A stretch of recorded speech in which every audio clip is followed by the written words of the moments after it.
In this tutorial video, I'm going to be showing you how to very quickly release through your tibialis anterior.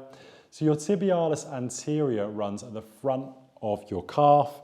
So what I want you to do is I want you to find your shin bone and I want you to then come laterally off it. So find your shin bone and then just come off to the side furthest away from your body. And just off the bone, you'll feel kind of fleshy tissue. And this is where your tibialis anterior is located. Now, with this myofascial release ball, I'm going to be applying pressure inward, and then I'm going to be flexing and extending my ankle, so bringing it into plantar flexion and dorsiflexion to work the muscle as I then get in a release through this ball and using it to bring the ball into my body.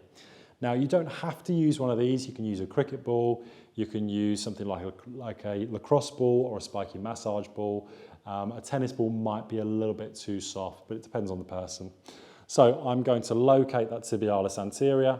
I'm then going to bring my fingers together, interlock them, bring my foot off the chair, and then I'm going to, as I push in towards my body with the ball, I'm going to dorsiflex the foot, which means to point the foot up, and then I'm going to plantarflex, which means point the foot down.